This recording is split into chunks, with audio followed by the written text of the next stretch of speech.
Hello everyone, north Bengal বিতে তোমাদের স্বাগত।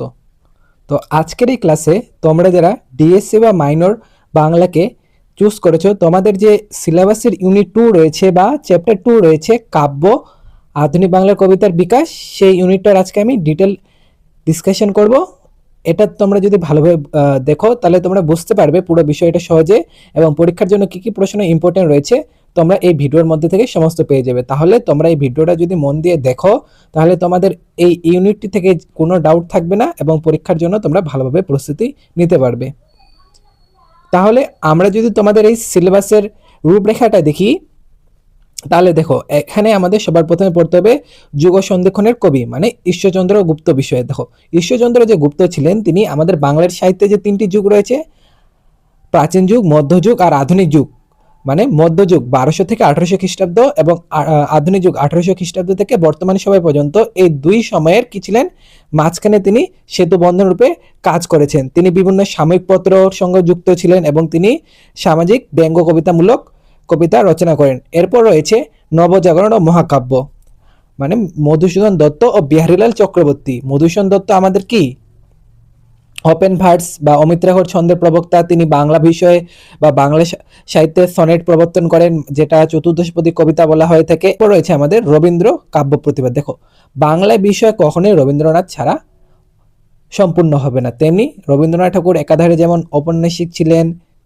গল্পকার ছিলেন, তার পাশে তিনি অনেক কবিতা লিখে গেছে। তোমাদের সিলেবাসে মেনশন করে দেওয়া রয়েছে যে আমাদের রবীন্দ্রনাথ ঠাকুরের মানসী এবং গোল্ডেন বার্ড বা সোনার তরী পর্বটি আমাদের পড়তে হবে। এখানে আমরা কি পড়বো, যে ছন্দটা রয়েছে, তারপর এর যে বিভিন্ন তাত্ত্বিক একটি সুন্দর গঠন রয়েছে, এটা আমাদের পড়তে হবে। তারপর রয়েছে আমাদের 4 নম্বরে বিদ্রোহী কবি কাজী নজরুল ইসলাম।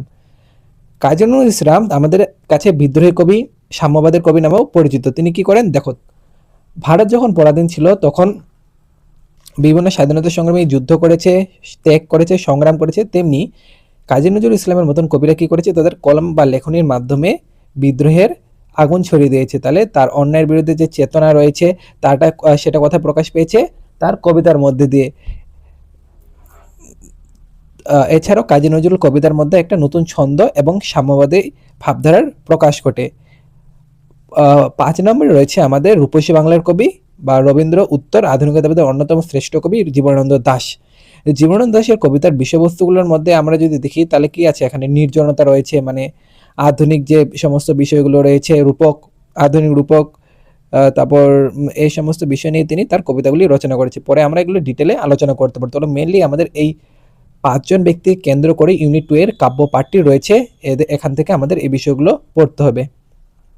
আর তোমরা যদি আমাদের কাছে অনলাইনে অ্যাডমিশন নিতে চাও মাল্টিডিসিপ্লিনারি বা মেজর কোর্সে, তোমরা এই নাম্বারে কন্ট্যাক্ট করে অ্যাডমিশন নিতে পারো। অলরেডি আমাদের ক্লাস শুরু হয়ে গেছে এবং 25 স্টুডেন্ট অ্যাডমিশন নিয়েছে। অনেক অ্যাফোর্ডেবল ফিস রাখা হয়েছে, এটা আমি শেষে তোমাদের আরও ভালোভাবে বুঝিয়ে দেবো। তাহলে সবার প্রথমে আমাদের দেখতে হবে যে যুগসন্ধিক্ষণের কাব্যধারার কবি, যে প্রাচীন ও মধ্যযুগের যে ধারার একটা কি অবসান ঘটলো এবং যে আধুনিক বাংলার কবিতার সূচনা ঘটলো, এই সম্বন্ধে আমাদের পড়তে হবে। তো রয়েছে আমাদের ঈশ্বরচন্দ্র গুপ্ত 1812 থেকে 1859।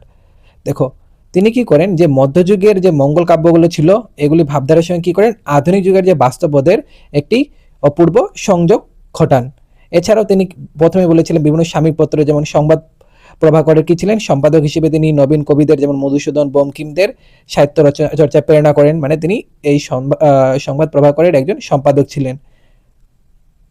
তারপর ঈশ্বরচন্দ্র গুপ্তের যে রচনাগুলি ছিল এগুলি সামাজিক ব্যঙ্গ রচনা ছিল, যেমন পৌষ পার্বণ, তপস্যার মাছ, পাঠা ইত্যাদির মাধ্যমে তিনি সমকালীন সমাজচিত্র এবং স্বদেশপ্রেমের প্রকাশ ঘটিয়েছিলেন।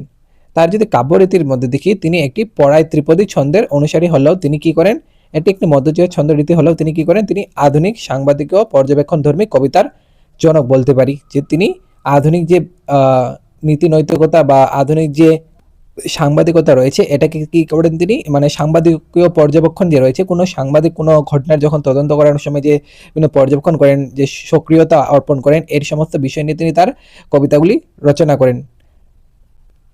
আমাদের পার্ট 2-তে বা ইউনিট 2-তে পড়তে হবে যে আধুনিকতাবাদের সূচনা ও গীত কবিতার জাগরণ। এখানে আমরা পড়বো পাশ্চাত্যের প্রভাব, তারপর অমিত্রাক্ষর ছন্দ প্রবর্তক পর্ব, তারপর ব্যক্তি স্বাতন্ত্র্যবাদের যে বিভিন্ন বিকাশ ঘটে এই সম্বন্ধে আমাদের পড়তে হবে। তো মাইকেল মধুসূদন দত্ত, যাকে আমরা বলতে পারি প্রথম আধুনিক বাঙালি কবি। দেখো, মাইকেল মধুসূদন দত্ত কি করেন, তিনি অমিত্রাক্ষর ছন্দ বা ব্ল্যাক ভার্সের প্রবর্তন করেন, মানে সফলভাবে তিনি এটি আমাদের বাংলা কাব্য সাহিত্যে প্রবর্তন করেন।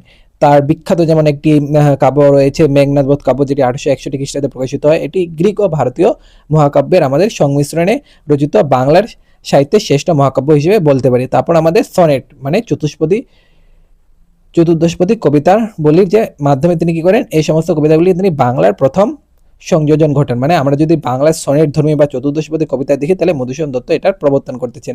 এবার মধুসূদন দত্তের যদি অন্যান্য আমরা রচনাগুলো দেখি তাহলে এখানে কি আছে, তিলোত্তমা সম্ভার রয়েছে, কাব্য রয়েছে, বীরাঙ্গনা কাব্য রয়েছে। এই সমস্ত কাব্য তার অন্যতম সৃষ্টি। 2 মার্কসের জন্য কিন্তু এরকমই আসতে পারে যে আমাদের বাংলার সাহিত্যে বা বাংলা কাব্যকে সনেটে প্রবর্তন করে তার লেখা 2টি বিখ্যাত কাব্যের নাম লেখো, এটা কিন্তু পরীক্ষা আসতে পারে। এছাড়াও আসতে পারে যে বাংলা কাব্যধারায় মাইকেল মধুসূদন দত্তের অবদান লেখো। তো আমাদের এই পার্টটা বা এই পড়াগুলো এই ইউনিটটা থেকে কিন্তু 12 মার্কসের তেমন বিশেষ প্রশ্ন আসে না। এখানে কিছু প্রশ্ন আমি ভিডিওর মধ্যে বলে দেবো, এগুলো পড়লে তোমাদের জন্য এনাফ হয়ে যাবে। তারপরে আমাদের পড়তে হবে বিহারীলাল চক্রবর্তী সম্বন্ধে 1835 থেকে 1894। দেখো, বিহারীলাল চক্রবর্তী তিনি কিন্তু গীতি কবিতার প্রথকগীতি ছিলেন, মানে তিনি কাব্যরস ও আত্মা কেন্দ্রিক গীতি কবিতা প্রবর্তন করেন। তারপর এছাড়াও দেখবে বিহারীলাল চক্রবর্তী রবীন্দ্রনাথ ঠাকুর কিন্তু একটি উপাধি দিয়েছে বা একটি স্বীকৃতি দিয়েছে যে রবীন্দ্রনাথ ঠাকুর বিহারীলাল চক্রবর্তীকে আমাদের কি বলেছেন, বাংলার গীতি কবিতা ভোরের পাখি। এটা পরীক্ষার জন্য ইম্পর্টেন্ট, কে কাকে বাংলার গীতি কবিতার ভোরের পাখি আখ্যা দিয়েছে বা বলেছেন, এবং তার লেখা 2টি কাব্যের নাম লেখো। কি কাব্য আছে, সঙ্গীত শতক, সাধনা আসন, প্রেম প্রবাহিনী। এই সমস্ত কাব্য কার লেখা, বিহারীলাল চক্রবর্তীর লেখা। এছাড়াও একটি বিখ্যাত রয়েছে শারদা মঙ্গল, যেটি 1879 মানে তার জীবনকালে শেষ দিকে রচনা করে। এটি কি হয়, কবি মানুষের যে আত্মিক সৌন্দর্যবোধ রয়েছে, মানে অভ্যন্তরীণ সৌন্দর্য চেতনা রয়েছে এবং গীতিকাব্যিক শ্রেষ্ঠতম অনুপমের নিদর্শন। বিষয়টা হলো যে শারদামঙ্গল কাব্যটি রয়েছে, এটা কি কোনো কবি মনের যে আত্মিক একটা সৌন্দর্য চেতনা রয়েছে এটার বহিঃপ্রকাশ এবং আমাদের গীতিকাব্যিক অন্যতম একটি নিদর্শন হিসেবে এটাকে আমরা বা শ্রেষ্ঠ নিদর্শন হিসেবে এটাকে আমরা বলতে পারি যে শারদামঙ্গল, যেটি বিহারীলাল চক্রবর্তীর লেখা। এবার যদি আমরা রবীন্দ্র কাব্য প্রতিভা দেখি, দেখো রবীন্দ্রনাথ ঠাকুর তো প্রচুর কাব্য রচনা করেছেন। এখান মধ্যে আমাদের কি পড়তে হবে, মানসী পড়তে হবে, তার সোনারতরী পর্বটি আমাদের সিলেবাসে রয়েছে। তাহলে রবীন্দ্রনাথ ঠাকুর মানসী ও সোনারতরী পর্ব যদি আমরা দেখি, মানসীটি তিনি 1890 খ্রিস্টাব্দে রচনা করেন। এটা রবীন্দ্র যে কাব্য প্রতিভার কিন্তু একটা প্রথম পৌর বিকাশ যে রবীন্দ্রনাথ এটা কিন্তু জীবনের শেষ মাঝামাঝি সময় এটি রচনা করেন। এখানে ছন্দ রীতির বৈচিত্র্য ছিল এবং একটি এখানটায় নতুন মাত্রা বা নতুন রীতির সংযোগ ঘটান। এছাড়া আছে সোনার তরী, যেটি 1894 খ্রিস্টাব্দে রচনা করে। সোনার তরীটি আমাদের দেখতে গেলে এটা বিশ্ব মানবের যে শিল্পকর্ম রয়েছে আর সময় বা মহাকাল চিরন্তর সত্যক একটি রূপক উপস্থাপন, মানে সময় কেন্দ্রিক আমাদের বিশ্ব মানবের যে শিল্পকর্ম রয়েছে বা বিশ্ব মানবের যে অনুভূতি বা চেতনাগুলি রয়েছে এটা নিয়ে এই কাব্যটি রচনা করেন। এছাড়াও রবীন্দ্রনাথ প্রকৃতি ও মানবপ্রেম বিষয়ক কবিতাগুলি বা কাব্যগুলি তার বিষয়বস্তু ছিল, যেমন সৌন্দর্য চেতনা, রোমান্টিকতা বা আধ্যাত্মিক উপলব্ধি অন্যান্য সময়ে তার কাব্যগুলিতে হয়ে এসেছে। আর রবীন্দ্রনাথের কাব্যের যদি আমরা বৈশিষ্ট্য দেখি, তিনি কি করতেন, মানে মুক্ত কলাবৃত্ত ছন্দ ব্যবহার করতেন এবং শব্দচয়নে তিনি নিখুঁত প্রাঞ্জলতা বা নিখুঁত দক্ষতা অর্জন করতেন। তার ছন্দগুলি অনেক মনোরম হতো এবং তার শব্দচয়ন বা তার কাব্যের শব্দের ব্যবহার অনেক প্রাঞ্জলতা থাকতো বা অনেক ইউনিকনেস থাকতো। এবার রবীন্দ্র উত্তর বা রবীন্দ্র পরবর্তী আমাদের আধুনিক কাব্যধারা যদি অন্যতম শ্রেষ্ঠ কবিকে দেখি তাহলে কার নাম আমাদের পড়তে হবে, জীবনানন্দ দাশ, যাকে আমরা রূপসী বাংলার কবি বলে চিনি। দেখো, জীবনানন্দ দাশের কবিতার বিষয়বস্তু ছিল আমাদের বাংলার প্রকৃতি। তিনি কিন্তু একটি বিখ্যাত লিখেছেন যে আবার আসিব ফিরে ধানসিঁড়ি তীরে এই বাংলা, এটা কিন্তু খুবই বিখ্যাত। তো বাংলার প্রকৃতি, বিপন্নতা এবং ইতিহাস চেতনার অন্যান্য বিচিত্রময় প্রকাশ ঘটেছে তার রচনার মধ্যে দিয়ে।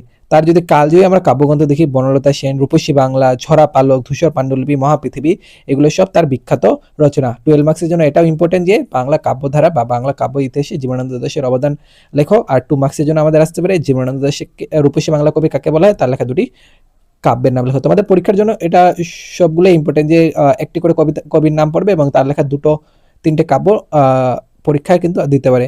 এবার যদি তার কাব্য প্রতিভার কাব্যিক প্রভাবের কথা বলি, তাহলে আমাদের রবীন্দ্র পরবর্তী বা রবীন্দ্র উত্তর যুগে বাংলার কবিতাকে যে মোড় ঘুরিয়ে দেওয়ার মধ্যে, মানে বাংলার কবিতাকে মানে নাড়া দেওয়ার মতন সবচেয়ে প্রভাবশালী কবি ছিলেন কিন্তু এই জীবনানন্দ দাশ।